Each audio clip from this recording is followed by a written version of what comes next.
Halo kawan-kawan semua, halo pejuang-pejuang LGN di seluruh Indonesia, yang mungkin ada di luar Indonesia, apa kabar?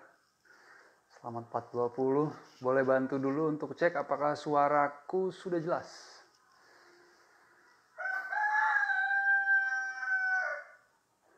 Halo, Adam Syaputra, Azam dari Garut, Dimas Saputro, boleh tolong kasih kabar apakah suaraku udah jelas? Widan?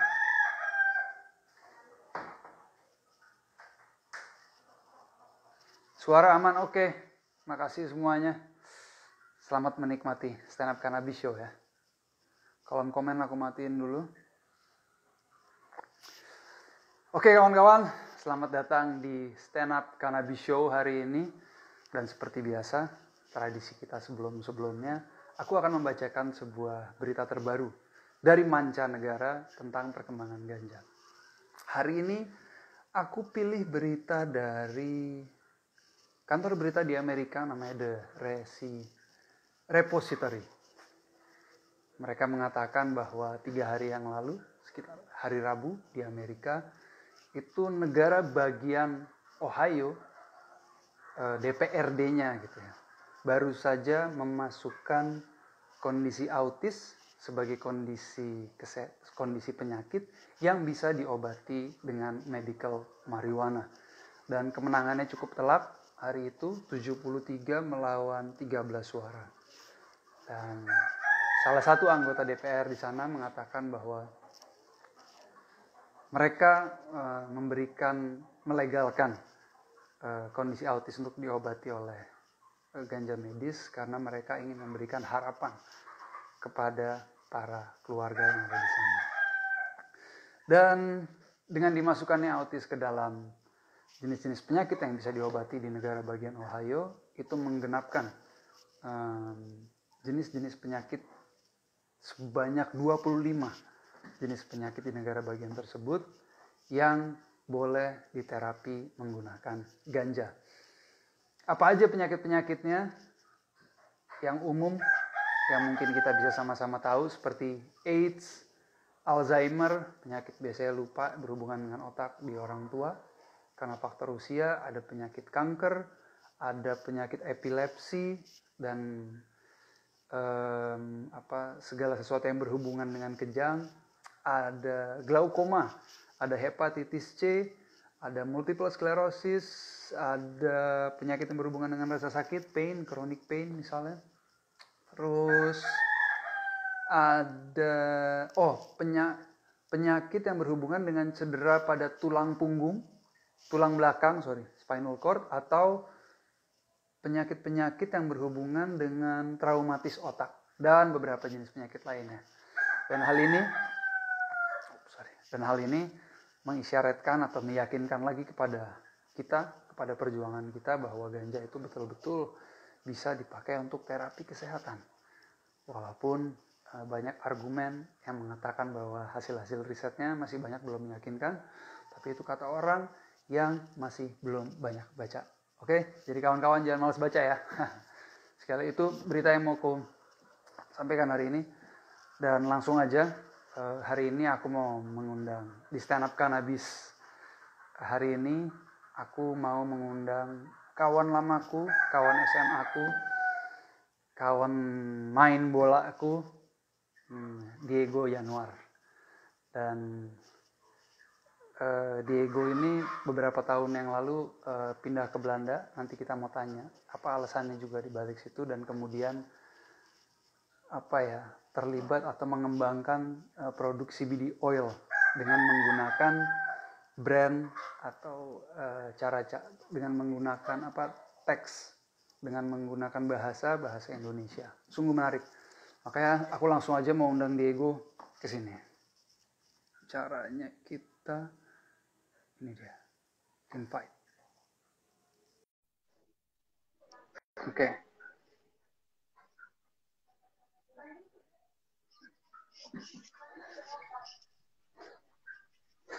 Hey, Dir.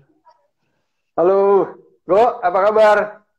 Baik. Baik ya. Bentar nih, gue kayak di sana jam berapa, Go? Di sini jam 10.20. 10.20 pagi. Gue tuh nggak punya setup buat handphone gue, jadi kayak agak miring-miring nih. Nggak apa-apa, nggak masalah. Dengar suara gue nggak? Jelas. Ah, Jelas banget. Wow, gimana? senang banget bisa ketemu lagi. Go, gimana kabar Iya. di sana? Kabar sekarang baik, tapi 2 minggu lalu gue sama Marlis eh, kena COVID. Lumayan ya sakit, kayak ada um, kayak demam, terus sakit kepala, terus sakit apa namanya tenggorokan gitu-gitu. Tapi sekarang udah membaik banget sih. Pertama kalinya kena COVID? Atau udah pertama Pertama kali. kalinya kena? Ya, Pertama kalinya. ya. Walaupun udah, tapi udah vaksin ya? Udah vaksin 2 kali sih. Oke. Anak? Anak gue sempat sakit sehari, terus udah gitu aja sih, kayak langsung sembuh lagi besoknya. Jadi kayak Wah, anak kecil tuh kayak sehat banget gitu ya, kayak maksudnya masih apa ya? Gampang adjust-nya kali sama gampang sih ya. kondisi gitu kali ya. Iya. Gue Emang ajaib itu anak. iya ajaib. Gitu ya. Gue, sebelum kita ngobrol lebih jauh, gue pengen, boleh nggak lu cerita dulu, gimana ceritanya lu sampai ke Belanda sih? Sebelum kita mengulik lebih jauh ya, soal apa yang terjadi di Belanda. Ceritanya tuh kayaknya 6 tahun lalu tuh gue ketemu Marlis di Jakarta. Marlis tuh istri gue sekarang. Dia lagi internship di Jakarta, terus kita ketemu, terus kayak jalin hubungan segala macem. Gue ke Belanda nyamperin dia buat liburan, dia nyamperin gue ke Jakarta untuk liburan juga. Kita sempat nyoba tinggal di Jakarta selama hampir 1 tahun ya. Tapi waktu itu kayak kondisinya buat kami berdua lebih nggak kondusif mungkin ya. Akhirnya gue memutuskan untuk pindah ke Belanda. Kayak 5 tahun lalu, 6 tahun lalu itu. Jadi modalnya apa tuh pindah ke Belanda? Modal dengkul kayaknya. Terus, ya pokoknya ya gue pengen ya tetap menjalin hubungan kita berdua lah, pokoknya kami berdua. Terus akhirnya gue pindah ke Belanda. 2016 ya. Itu waktu itu lu udah punya kerjaan di Jakarta apa? Kayak apa situasinya? Waktu itu gue punya kerjaan ya. Terus tapi apa ya? Gue selalu pingin, maksudnya kalau ada sesuatu yang baru tuh gue kayak selalu tertarik, kayak ini kayak seru nih, gue belum tahu nih gitu, nanti ke depannya gimana gitu. Jadi kayak itu kayak ya buat trigger buat gue sih. Jadi kayak selalu misalnya ada sesuatu yang gue nggak tahu atau nggak, kurang jelas ke depannya gitu, malah buat gue malah seru gitu. Jadi kayak gue pindah ke Belanda pun jadi lu nekat ke Belanda ya, tanpa kerjaan segala macem, akhirnya seru ya. Susah juga kayak ninggalin keluarga, ninggalin teman-teman, ninggalin lu, Dir. Terus maksudnya kayak gue udah punya hidup gue di Jakarta, di Indonesia, terus harus pindah ke tempat baru yang kulturnya baru, bahasanya baru, orang-orangnya baru. Tapi di satu sisi kayak ini juga hal baru dan petualangan baru buat gue gitu. Iya. Gitu. Dan akhirnya waktu lo memutuskan pindah ke Belanda, oke, lo stay di Belanda. Apa yang lo lakuin di Belanda untuk bisa bertahan hidup? Pertama gue kan nggak tahu bahasanya sama sekali ya. Terus dan ijazah gue tuh nggak keterima di sini, maksudnya nggak apa namanya, nggak relevan gitu. Ya. Oke. Bisa, tapi kayak gue harus prosedurnya panjang ya. Terus gue kayak background pekerjaan gue di Indonesia pun nggak bisa gue terapin di sini. Akhirnya kayak gue ya yang ada di depan mata gue kerjain. Kayak gue bersihin rumah orang, bersihin apapun itu. Gue kerja di pabrik, kerja di gudang. Terus ya lama-lama gue kayak tahu siapa yang harus gue temuin. Terus gue kayak udah punya link gue sendiri tanpa bantuan Marlis gitu. akhirnya gue dari situ ngebangun bukan karir sih, cuman sesuatu yang bisa gue kerjain berdasarkan skill gue gitu, apa yang gue suka. Itu butuh berapa lama tuh Go untuk akhirnya lo bisa punya relasi, lo bisa akhirnya masuk ke, bisa diterima kan sama masyarakat artinya kan? Iya sih, tergantung mungkin ya, kayak setiap orang masih beda-beda, tapi di kasus gue kayak gue butuh mungkin 3-4 tahun kali. Baru tahun 2019 2020 dong. Kayaknya ya 3 Cukup tahun lama ya. 3 tahun lah. 3 tahun lo akhirnya apa tuh bisa nemuin pekerjaan yang lo suka, atau lo pertama kayak lo bisa menikmati hidup dengan gaya lo? Karena gue kan nggak gue Cooper gitu di sini, maksudnya kayak gue nggak banyak bergaul sama orang Indonesia juga gitu, jadi kayak sebisa mungkin gue nyari yang sesuatu yang baru lah gitu. Maksudnya gue pengen tinggal di Belanda, gue pengen ngomong bahasa Belanda gitu, jadi kayak gue belajar sendiri, terus gue nyari apapun itu kayak sendiri, kayak ngulik sendiri gitulah. Terus ya begitu lu udah kenal bahasanya, jadi lu kayak bisa relate sama orang lokalnya kali ya, kayak lu bisa ngomong gitu. Walaupun sampai sekarang bahasa Belanda gue sih masih berantakan kayak dari sisi gramarnya gitu, cuman gue modal ya ngomong aja gitu kan. Kayak yang penting mereka ngerti, gue ngerti, jadi kayak ya udah, kayak mereka appreciate kok kalau maksudnya kayak lu misal pergi kemanapun dan lu mau coba bahasa mereka atau kultur mereka gitu, pasti mereka appreciate kayak lu udah nyoba, walaupun itu nggak 100% kayak yang mereka lakukan gitu. Jadi kayak ya maksudnya ini karena ini kan lucu, ini kan bukan bahasa Inggris Go. Kalau bahasa Inggris kita awalnya terbata-bata masih bisa lah ya. Ya. Tapi kalau bahasa Belanda berarti lu belajarnya Indonesia langsung ke Belanda, translate gitu?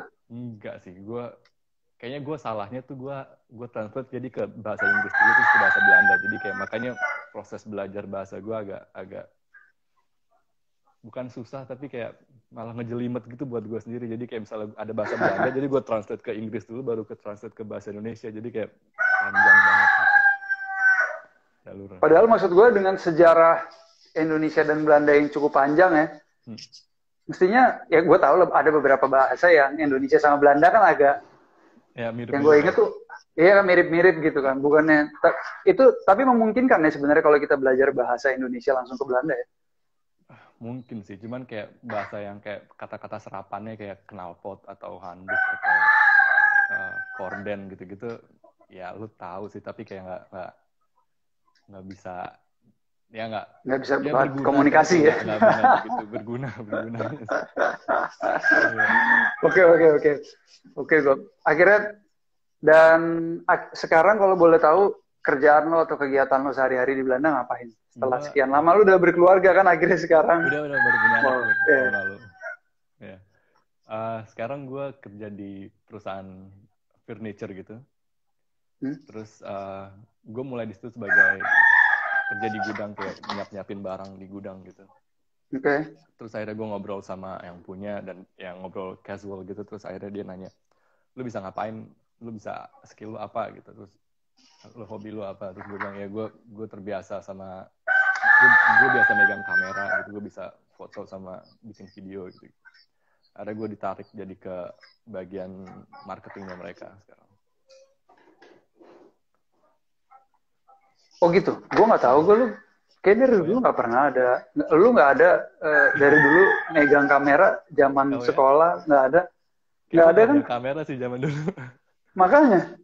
Tapi gue kayak biasa, maksudnya gue gede sama waktu itu bokap gue tuh selalu punya kamera di rumah gitu. Terus walaupun bokap gue bukan profesional ya, tapi kayak dia suka ngulik-ngulik sendiri. Terus misalnya bokap gue pergi terus gue pegang, terus dia kayak suka foto-foto sendiri. Terus gue sempet tinggal bareng kakak gue, terus kakak ipar gue pun juga fotografer profesional. Jadi kayak gue suka ngeliat dia cara ngambil gambar atau ngambil video angle-angle-nya, jadi kayak gue serap juga kali ya gitu. Terus jadi lu sekarang kerja di perusahaan furniture bagian marketing, ada hubungannya sama visual jadi ya? Tapi gue bilang ke mereka, ke ownernya gitu, kayak gue pengen nge-keep kerjaan gue di gudang. Gue soalnya kayak itu dua pekerjaan yang berbeda banget. Kayak lu kerja di gudang tuh nggak terlalu banyak pakai kreativitas lu, jadi kayak lu gerak aja gitu, jadi kayak benar-benar buat badan lu gitu. Tapi begitu lu kerja di marketing yang harus mikir gue harus ngapain ya gitu, kayak lebih ke pakai kreativitas atau otak lu itu. Jadi kayak gue mau keep it balance gitu antara badan sama. Jadi gaji lo 2 sekarang? Gaji gue 1 tetap. Oh tetap saya kira. Ya. Gue minta kayak lu bisa ya naikin ya gitu lah pokoknya. Oke, nice. Ya. Terus gue, wow. Akhirnya berarti lu sekarang punya kerjaan di Belanda, maksudnya sehari-hari lu kerja, tapi juga lu punya jiwa raganya. Jiwa raganja atau jiwa raganya gue sebutnya? Hah? Ini kayak sebenarnya wordplay sih. Gue suka kayak ada ganjanya gitu, terus orang tuh ya, maksudnya terserah orang sih. Cuman kalau dari filosofi di belakangnya, ini kan produk ganja sebenarnya. Terus sebenarnya produk hemp, tapi karena di Indonesia nggak ada kata-kata buat hemp, cuma ada ganja doang gitu kan. Jadi mau nggak mau gue harus pakai kata ganja, walaupun kedengarannya kayak kasar gitu kan, kayak stigma ganja kan benar-benar ya negatif lah gitu. Tapi gue suka kayak itu agak bikin orang kayak kesentil gitu. Terus sebenarnya ini jiwa raganya karena ejaan lama, jadi kayak ya jiwa raganya. Kalau lo mau bilang jiwa raganja, berarti lo harus ngomong the jiwa raganja, ya nggak sih? Oh, semuanya pakai ejaan lama. Ejaan lama. Tapi ya balik lagi terserah orang. Kayak ini kan cuma simbol sebenarnya kayak. Dan ya. Boleh cerita nggak itu mulainya gimana? Lo bisa sampai di titik ini gitu? Mulainya kayaknya gara-gara lu bikin buku. Lagi-lagi gue disalahin. Pokoknya apapun yang berhubungan sama ganja yang disalahin gue di Indonesia. Enggak, bagus kayak waktu berapa tahun lalu sih? 10 tahun lalu kali ada ya? Iyalah. Habis lulus kuliah lah, zaman kita lulus kuliah ya. Itu kayak informasi tentang ganja yang pernah yang komplit, yang menyeluruh gitu, yang pernah gue baca kali ya. Kayak buku pertama gitu, kayak artikel atau apapun, informasi pertama tentang ganja yang komplit gue baca. Terus gue mikir nih lu ngapain lagi bikin beginian gitu, kayak gila banget gitu. Terus ya selang berapa tahun gitu, terus gue pindah ke Belanda, kayak masih pakai mindset gue kalau ganja tuh cuman narkotika gitu kan, bagian dari narkotika, karena hampir 30 tahun gue di Indonesia dijejelinnya gitu kan, ganja ada tulisan say no to drugs atau jauhi narkoba, ada lambang ganjanya gitu, daun ganja. Nah gue pergi ke Belanda masih dengan mindset itu, terus begitu kesini kok, nah ini semuanya kok beda gitu sama yang diceritain atau sama yang dikampanyein sama pemerintah Indonesia gitu. Terus gue mulai penasaran kan, soalnya itu nge-trigger gue juga lagi, kayak ini apa sih sebenarnya gitu, kayak kok jomplang banget gitu. Di sini tuh yang di Indonesia lo punya satu linting ganja bisa dipenjara, di sini kok ada toko ganja yang lu misalnya 18 tahun ke atas bisa masuk, terus lu ada menunya, lu bisa mesen gitu, dan selegal itu di sini gitu. Terus ya gue mulai sebagai pengguna rekreasional lah, kayak gue pengen tahu apa efeknya segala macam. Dari situ terus gue mulai lari maraton, lari ultramaraton segala macam. Itu kayak ngebuat gue makin ngulik tentang olahraga lari kan. Kayak gue pengen tahu ada apa aja di balik itu. Terus gue ketemu satu artikel bahwa untuk ada di Colorado di Amerika tuh misalnya beberapa atlet untuk dia memulihkan badan, dia menggunakan ganja gitu, artikelnya gitu pokoknya. Nah gue tertarik banget nih, kayak itu juga kan ya si artikelnya ini gitu. Akhirnya gue baca tentang ganja, ternyata ada senyawa namanya CBD. CBD itu. Terus gue ngulik lagi tentang CBD. Jadi kayak ganja bukan tentang rekreasional lagi, tapi lebih ke dunia kesehatan atau dunia olahraga, lari gitu. Jadi kayak udah mulai shift lagi nih ke dunia kesehatan. Terus ya gue mulai ngulik tentang CBD, gue mulai menggunain kayak CBD oil dari toko gitu. Di sini juga dijualnya lumayan bebas, misalnya kayak lu ke toko obat gitu, bukan apotek tapi toko obat yang jual kayak popok, jual perlengkapan bayi, jual perlengkapan apa beauty products gitu, pasti ada CBD, mereka ngejual CBD. Terus ditambah lagi sama pengalaman gue waktu gue sepedaan dari Belanda ke Indonesia. Gue ngelewatin beberapa negara tuh ya. Terus di situ juga mereka, gue ngeliat kultur orang-orang yang emang menggunakan ganja dan mereka bukan kriminal gitu. Maksudnya mereka tuh orang kayak keluarga gitu, terus atau bapak-bapak yang lagi duduk-duduk makan siang gitu. Atau di mana tuh Go? Itu di Iran atau di daerah Iran sampai Kyrgyzstan kali ya. Itu kayak mereka punya itu daerah Muslim loh. Ya, mereka Muslim sih. Oke, menarik. Terus? Ya mereka punya beda-beda sih, maksudnya kayak di Iran tuh gue ngeliat mereka masih gunainnya masih pakai dibakar gitu kayak rokok gitu. Terus di daerah Tajikistan tuh deket sama Afghanistan sama Pakistan, mereka tuh gunainnya dicampur sama teh. Kayak tehnya apanya? di namanya bang. Campuran ganjanya. Jadi ganja di apa? Ganja kering. Bunganya bunganya oke. Di kayak di apa tumbuk gitu. Jadi kayak powder. Terus sama dia kayak kayak disaring pakai air panas tuh jadi teh gitu pokoknya. Oke.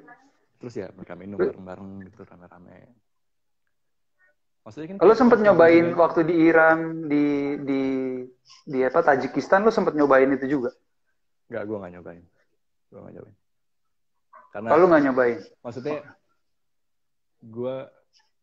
gue tahu peraturan di sana masih ilegal gitu ya. Oh, oke, itu yang gue miss tadi. Ya. Peraturannya bukan ilegal sih, kayak lu kalau ke daerah pegunungan di Tajikistan gitu, maksudnya kayak itu udah kultur mereka gitu. Tapi nggak boleh ada perdagangan sebenarnya. Iya.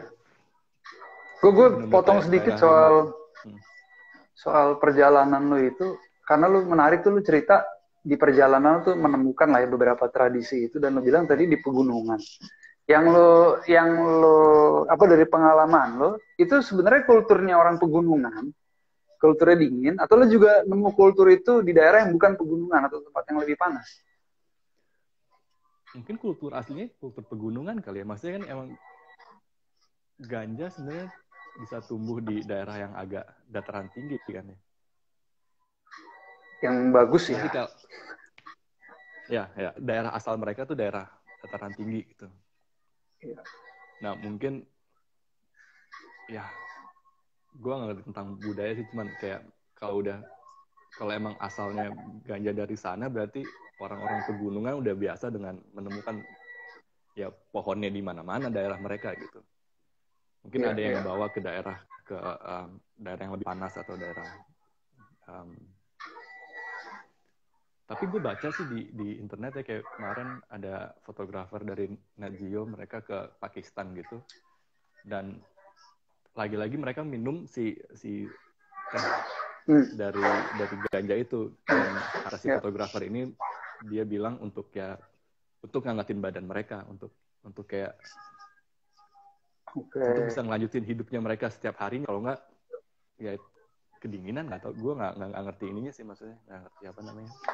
Kalau logika gue gini ya, kalau ini nyambung nggak menurut lo? Tadi lo cerita soal lo merasakan manfaatnya ketika lo terbiasa lari, lo capek, di situ lo ada manfaat yang lo dapat ya kan buat terapi katakanlah ya, buat pemulihan gitu. Di satu sisi tadi lo bilang si wartawan itu dia ngerasain anget di daerah dingin.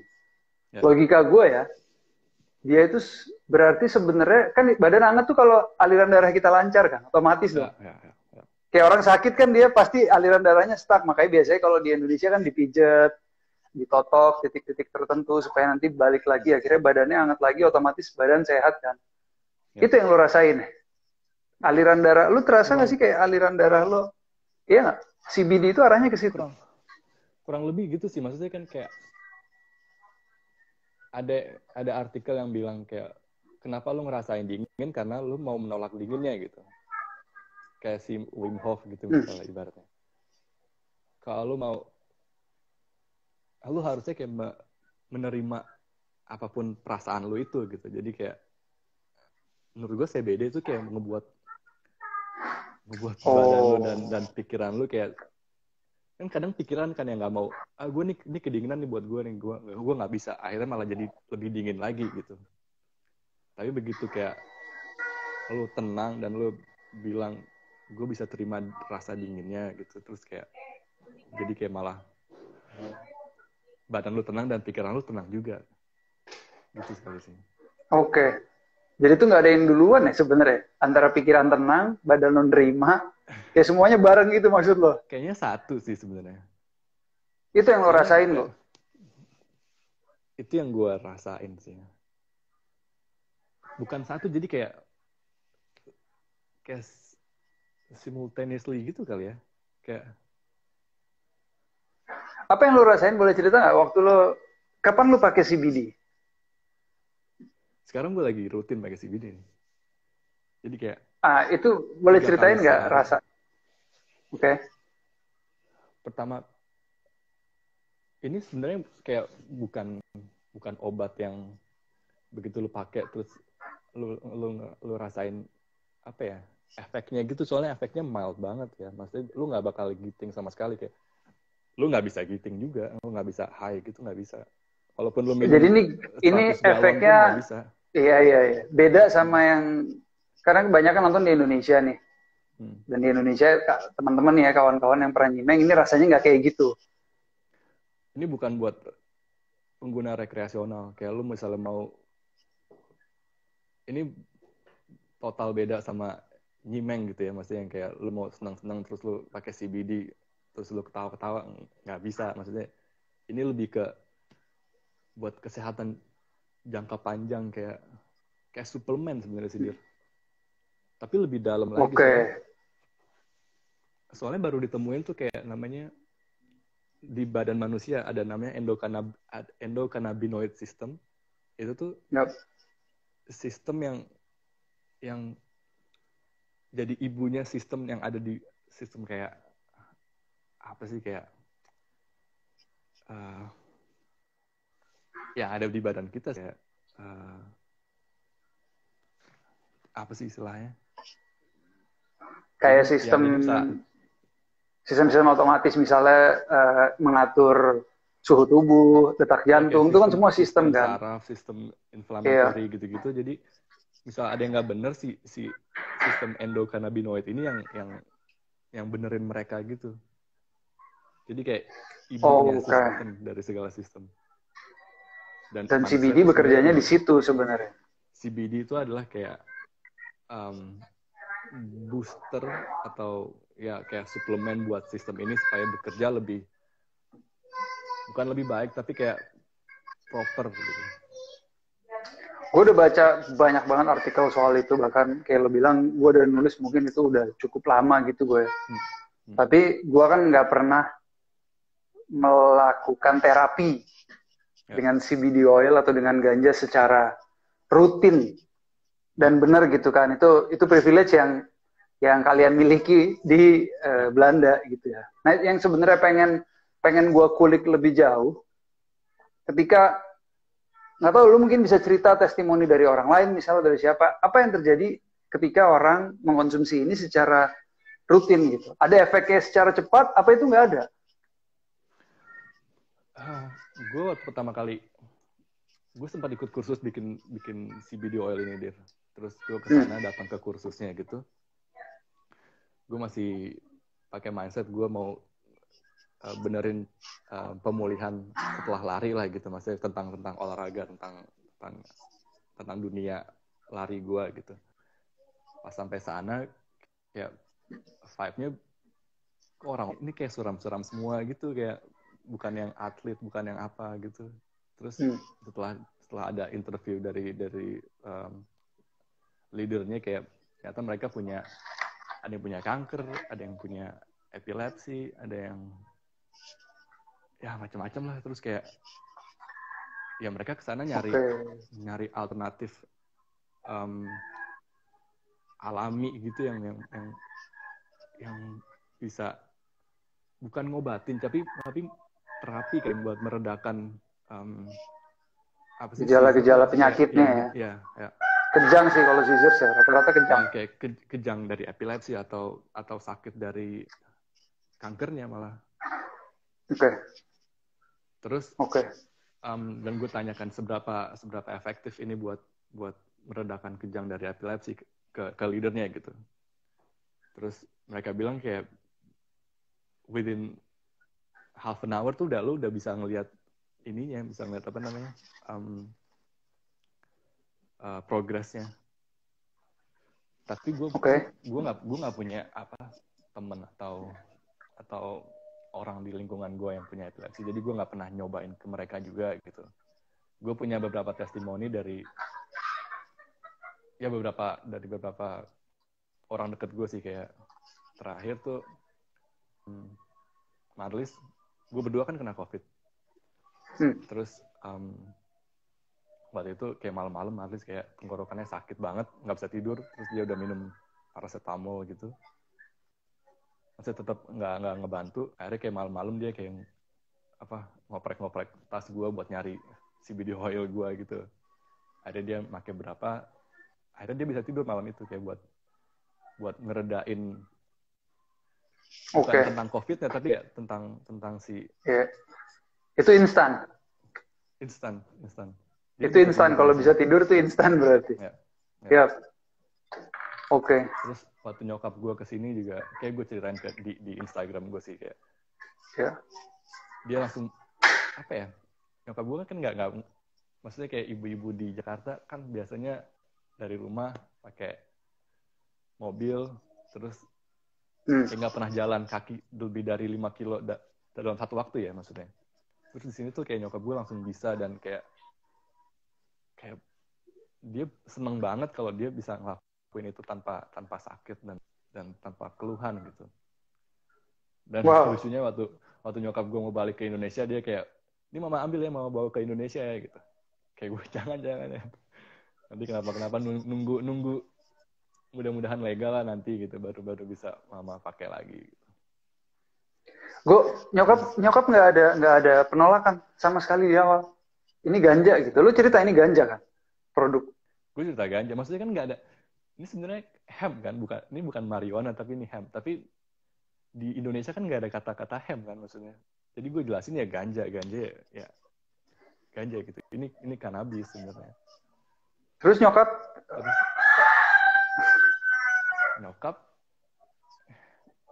maksudnya bukan, kan gue udah jelasin sebelumnya waktu sebelum nyokap kesini gue jelasin kayak ya ini mau bikin CBD oil bla bla bla dari ganja gitu. Oh emang boleh ya bla bla bla, kayak emang legal ya. Terus gue jelasin tentang CBD-nya, tentang tanaman bukan marijuana tapi hemp-nya gitu. Kayaknya lo harus ajuin kata-kata buat hemp deh di Indonesia, jadi kayak lebih enak ngomongnya dibanding. Iya. Tapi nama gerakan gue udah terlanjur lingkar ganja Nusantara. Iya. Tapi itu ya, maksudnya bagus juga kalau pakai ganja dan bisa ngerubah, bukan ngerubah sih, tapi kayak bisa nunjukin kalau ganja ada bagusnya kalau dipakai. Iya. Dengan benar dan dengan bijaksana kali ya. Terus nyokap nggak nolak dan akhirnya. Nyokap nggak nolak ya? Ya, yang ngomong anaknya. Cobain ngomong orang lain, gue rasa itu faktor yang penting sih. Dan lu sehat kan? Juga artikel. gue nunjukin artikel juga di UK ada apa namanya, riset kalau ini nggak dilarang sama agama Islam gitu. Kan keluarga gue dari negara dari agama Islam, dari ya Muslim kultur gitu. Terus itu salah satu faktornya sih. Ada yang gue nggak punya background apa-apa tentang agama, cuman ada beberapa artikel yang bisa gue tunjukin kalau beberapa leader dari agama Islam bilang kalau CBD itu nggak haram gitu. Iya. Dan gue rasa, wah ini agak putus-putus, tapi gue lanjut aja. Gue rasa emang soal agama dan ganja ini hal agama Islam ya terutama ya. Apa sesuatu yang sangat-sangat sensitif, tapi gue menemukan banyak fakta menarik di Indonesia aja, nggak usah di dunia gitu gue ya, soal kaitan antara ganja sama Islam. Salah satunya ya kalau kita berbicara soal Aceh. Ya. Aceh itu, gue rasa semua orang di Indonesia tahu kalau Aceh provinsi yang secara syariat dia kuat gitu kan, tapi dia punya tradisi ganja di sana gitu. Mungkin kalau kita bandingkan tadi sama Iran, apalagi kita bandingkan lagi sama Maroko, ya kan? Nah, Belanda sama Maroko kan cukup dekat tuh. Itu juga mereka punya hubungan yang cukup unik secara kultur kan. Dan memang beberapa, selain artikel, ngobrol sama beberapa orang yang hidup di situ, mereka menganggap kalau digunakan dengan benar, apalagi buat kesehatan, itu emang nggak ada masalah. Tapi lagi-lagi ini bukan klaim atas nama jiwa raganya atau atas nama LGN, tapi ini apa ya, sharing lah, karena keputusan sebenarnya dia haram atau dia halal yang berhubungan dengan agama itu bukan otoritas kita berdua kan. Itu penting banget buat kawan-kawan yang nonton bisa paham itu. Tapi gue tertarik mau balik lagi sedikit soal kursus tadi, gue CBD oil bisa banyak didapat tanpa lo ikut kursus sebenarnya di Belanda. Iya kan? Kenapa lo harus ikut kursus itu gitu? Ya gue sebenarnya bisa beli aja terus nggak dapat informasi aja dari internet atau dari brand itu. Gue mikir kalau gue ikut kursus gue bisa ketemu orang-orang yang benar-benar sama CBD dan punya mungkin satu visi sama gue, dan mungkin leadernya leader kursusnya bisa ngejelasin lebih banyak tentang CBD di balik itu semua. Terus ya itu sih, gue pengen tahu lebih dalam sih sebenarnya. Dan akhirnya apa yang ada hal-hal menarik nggak yang lo dapat di situ? Apa boleh di sharing nggak? Mungkin ada orang-orang baru yang temui atau ilmunya atau metodenya. Jadi si penggagas dari kursusnya ini tuh namanya Bernard Browning. Dia itu orang Belanda keturunan Sorong, Papua kalau nggak salah.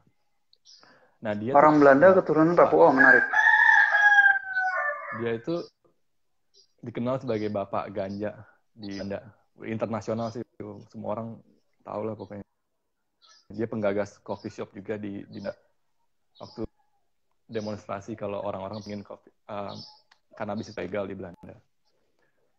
Terus si Bernard ini intinya dia pingin orang-orang itu punya akses ke cannabis dan gimana cara nanam tanaman ganja yang benar, gimana cara panennya, gimana cara bikin oilnya sendiri di rumah buat kesehatan dirinya sendiri gitu. Oke. Jadi ini menurut dia itu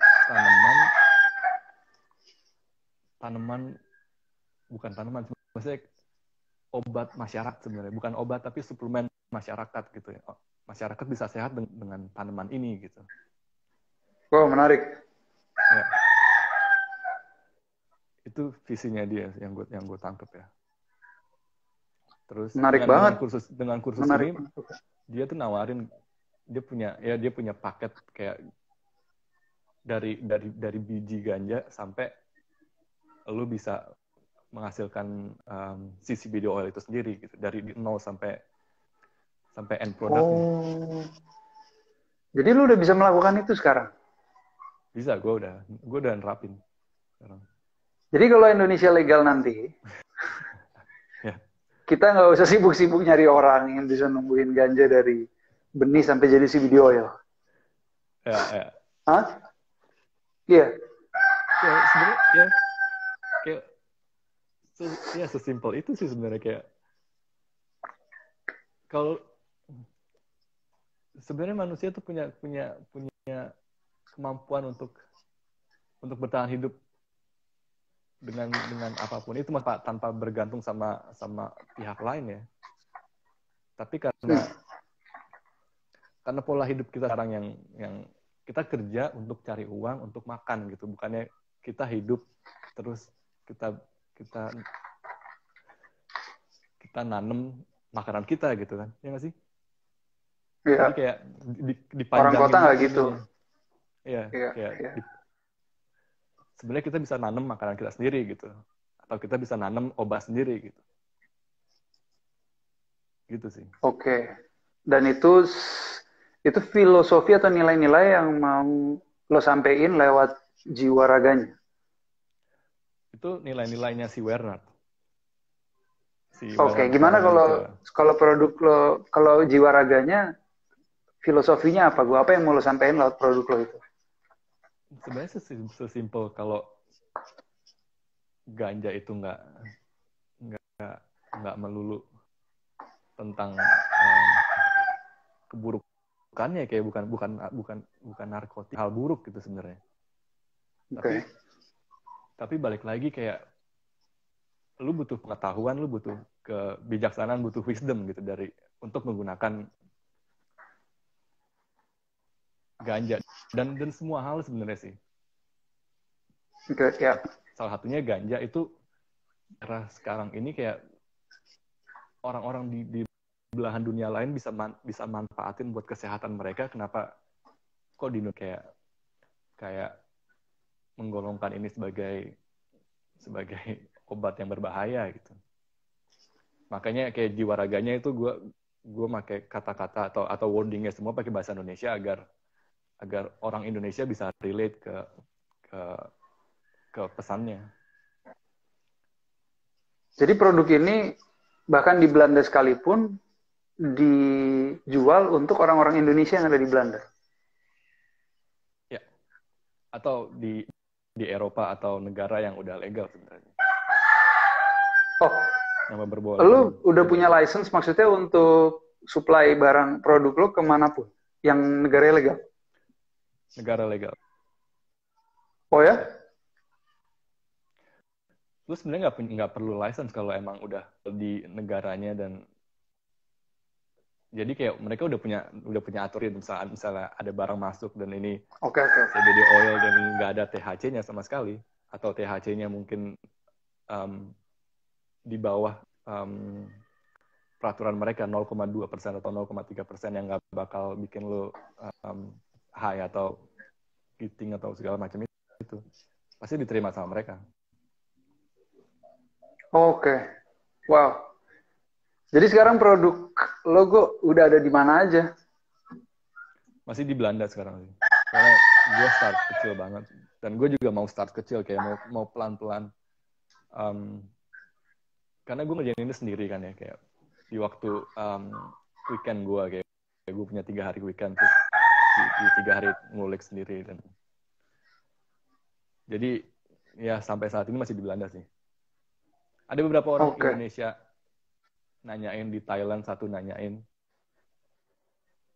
Terus gue bilang kalau di Indonesia belum bisa ngirim ke sana karena masih ilegal. Iya. Terus yang di Thailand, gue bilang ini cost-nya bakal gede banget kalau dikirim ke sana. Mungkin lo bisa nyari sendiri yang di produk Thailand sendiri, karena di sana udah legal ya kalau nggak salah. Iya. Kenapa dia? Mungkin karena Indonesianya itu ya. Karena mungkin dia bisa relate ke pesannya yang gue mau sampein ini gitu. Iya, Jadi iya, mungkin iya. mungkin mau support juga gitu. Iya. Wow. Dan masa Gitu. masa depan apa yang lo bayangin dengan lo membuat jiwa raganya, Bu? Gak tau gue. Gak tau sih. Jalanin aja. Gue nggak punya goals. Maksudnya gue nggak pingin ada angka sih sebenarnya. Kayak lebih kemarin gue ngebuat ini karena gue pikir seru dan gue pikir ini gue menggunakan juga gitu. Terus gue pikir karena ini tentang kesehatan, maksudnya kayak orang berhak sehat sebenarnya. Ya, apalagi di 2 tahun 3 tahun terakhir kayak isu kesehatan tuh kayak penting banget buat manusia sebenarnya. Yeah. Dan ditambah lagi ada riset tentang kalau CBD itu bisa menangkal terjangkitnya COVID. Jadi kayak ini useful banget sebenarnya gitu. Dan orang Indonesia berhak tahu ini sebenarnya gitu. Iya. Ganja Indonesia terkenal nggak sih kok di Belanda? Sekarang sih kayaknya enggak dia. Enggak ya? Ganja terkenal nggak bolehnya. Sedih juga. Ganja terkenal nggak boleh, bener sih. Oh jadi orang tahu di Indonesia ada ganja di Indonesia tapi ilegal gitu aja. Iya kayaknya. Indonesia. Iya, gitu sih ya. Oke. Itu sih gue tapi nggak, maksudnya nggak punya gue lebih seru kayak ngulik tentang apa yang bisa gue lakuin, apa yang seru, apa yang pantas atau apa yang bisa gue sampein sih. Gue kalau harga ada gambaran nggak sih gue? Terapi CBD oil tuh, maksudnya suplemen itu tuh cost-nya berapa sih kalau orang mau terapi? Mau terapi atau mau beli aja gitu maksudnya?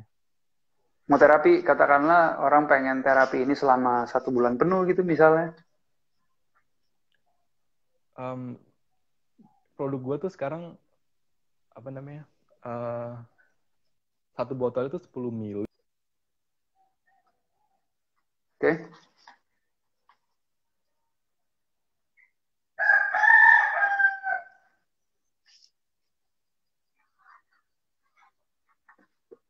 Belum mati-mati kok. Dengar ini. Nah udah, 1 botol 10 mili. Ya. Ya, dalam 10 mili itu ada 200, kira-kira 200 tetes CBD oil. Oke.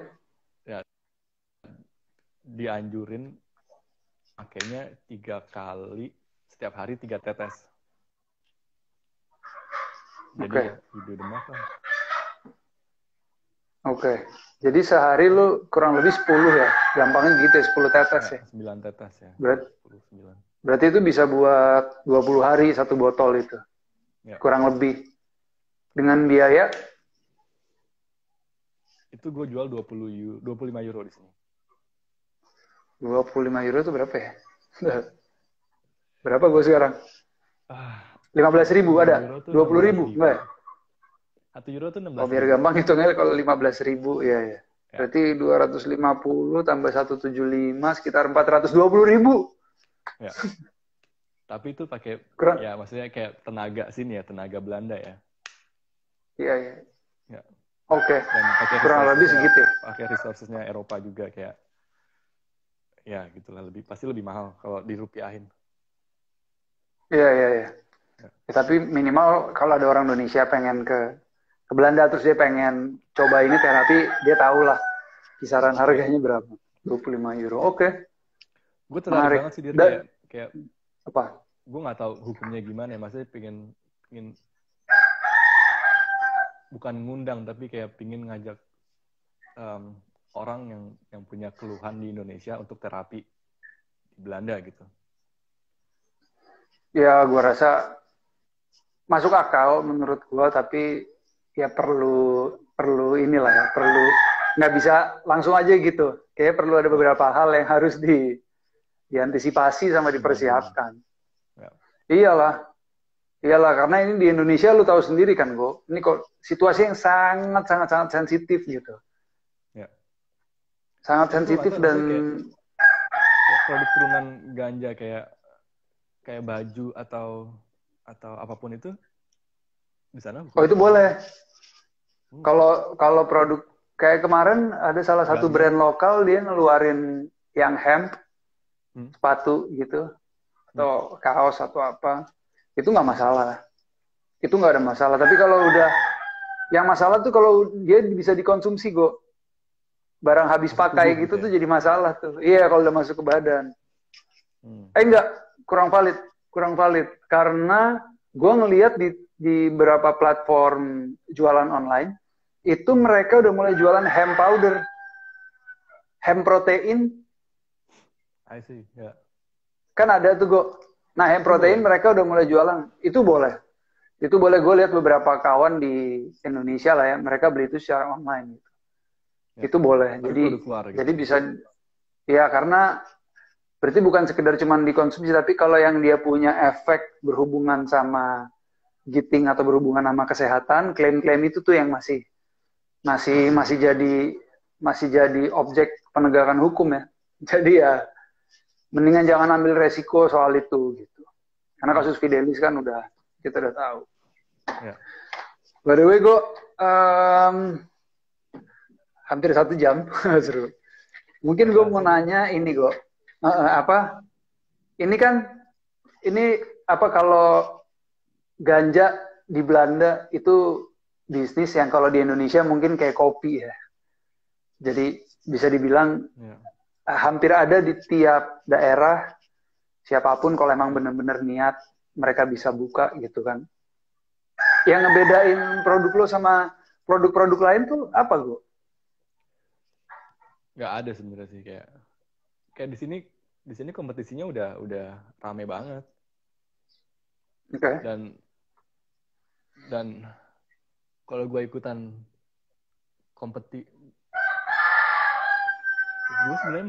gue sebenarnya bikin ini tuh bukan untuk kompetisi, tapi lebih ke nyampein pesan kali ya. Dan karena gue suka juga, karena ini kesehatan juga, jadi kayak ya maksudnya kalau ada untungnya atau ada lebihnya ya bagus gitu, tapi kayak ini bukan itu yang utama buat lo. Ya. Kalau gue bikin bukan itu, kayak kesannya gue aduh ini holy banget nih, tapi ya gue masih butuh ini usaha juga gitu kan, pasti ada gue pengen ya jual dengan profit juga gitu. Tapi yang bikin gue kenapa akhirnya gue naruh foto gue di sebagai merepresentasikan brandnya tuh karena gue suka juga gitu, dan ya karena gue percaya sebenarnya ini bisa membawa orang-orang buat lebih sehat lagi sih gitu. Dan mungkin cuma lo ya orang Indonesia yang ngelakuin ini di Belanda ya? Nggak tahu sih ya. Hah? Nggak ada. Gue belum pernah lihat sih. Ya. Di Belanda banyak orang Indonesia gue tahu, tapi nggak ada sih gue rasa. Kayak gue pernah lihat sih stand up cannabis lo yang orang Mbak siapa sih yang di Barcelona. Oh itu kan di Barcelona, Petty. Petty ya. Iya. Tapi dia itu lebih ke social club kan, dan dia lebih produksi, dia lebih supply dia, tapi nggak branding gitu. Product ya. Iya, dia nggak campaign di situ. Ya. Kalau lo kan lebih campaignnya kan, jiwa raganya kan, lebih campaignnya tadi kan, karena problemnya di Indonesia, terus lo ngeliat realitas di Belanda, lo pengen nyampein sesuatu kurang lebih gitu. Ya. Gue pertanyaan terakhir gue, kalau ganja legal di Indonesia, apa yang bakal lo lakuin? Gak tau gue. Gak tau.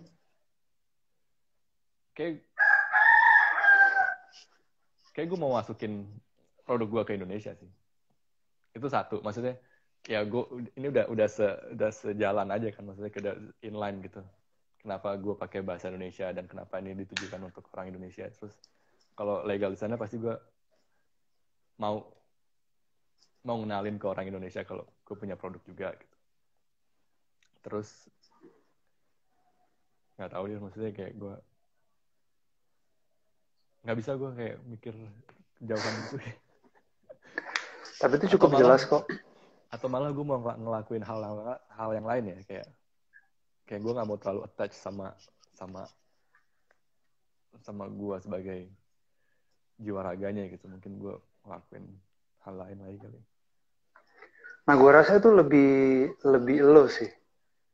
Ya. Karena bisa dibilang, karena siapapun yang ngelakuin campaign, siapapun yang berjuang dengan caranya untuk ganja ini, sebenarnya mereka kan gue lewat LGN, Fidelis dengan caranya, ada teman-teman organisasi lain, ada banyak banget yang mengkampanyekan ini di Indonesia kan. Mereka tuh punya andil sebenarnya.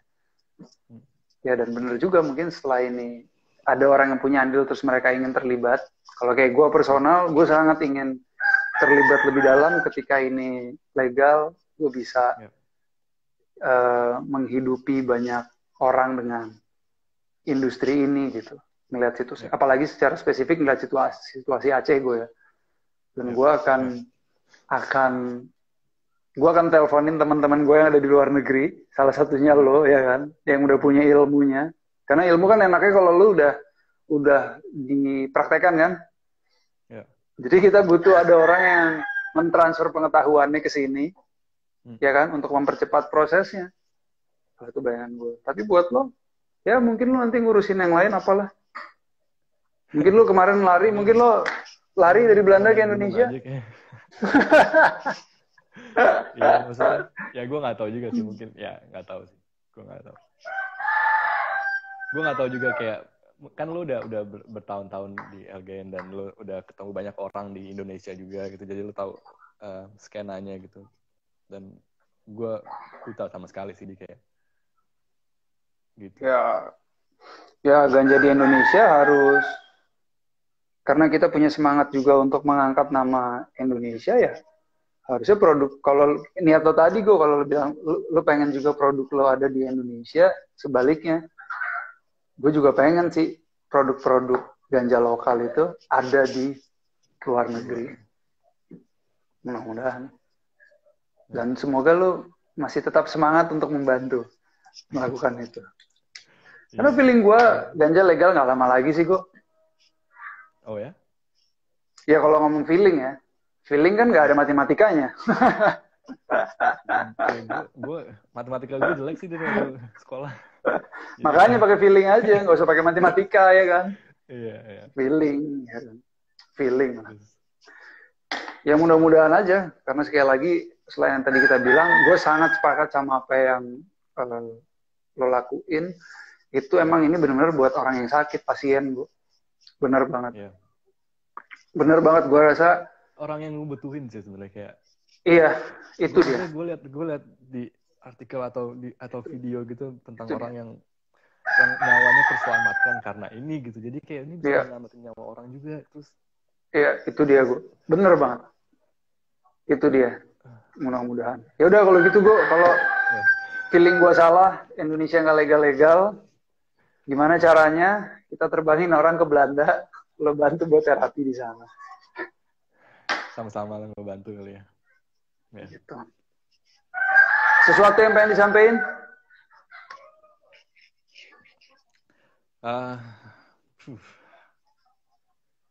Apa ya? Jaga kesehatan lah. Jaga kesehatan, kalau masih ilegal jangan dibeli atau digunain. Nice. Thank you, gue. Itu pesannya yang penting, teman-teman. Selalu juga gue ingetin, jangan lah ya. Di Indonesia masih menyeramkan. Gue, makasih banyak. Thank you, Dira. Makasih banyak. Semoga jiwa dan raganya selalu. Semoga berjaya di tanah Belanda. Wow, itu menarik. Oke, gue. Sampai ketemu. Salam buat keluarga. Salam buat keluarga juga. Sehat-sehat deh. Ya, bye. Kawan-kawan semua, thank you udah nonton Stand Up Cannabis hari ini. Dan hari ini sebenarnya kenapa kita mulai lagi, karena dalam waktu dekat ini rilis sebuah film dokumenter berjudul Musa. Rencananya akan kita rilis di YouTube tanggal 24 Maret, dan hari ini tanggal 5 Maret ini kita memulai sebuah campaign untuk memperkenalkan kepada kawan-kawan betapa bermanfaat ya ganja untuk kesehatan, dan itu yang dirasakan oleh Musa. Dan mengingatkan Musa juga adalah seorang anak yang sekarang bersama almarhum Musa bersama ibunya dan ibu-ibu dan anak lainnya yang mengalami cerebral palsy, sekarang masih di dalam proses uji materi undang-undang narkotika di Mahkamah Konstitusi. Oke kawan-kawan, sekali lagi terima kasih telah nonton Senap Cannabis, dan sampai jumpa di lain kesempatan. Salam hormat.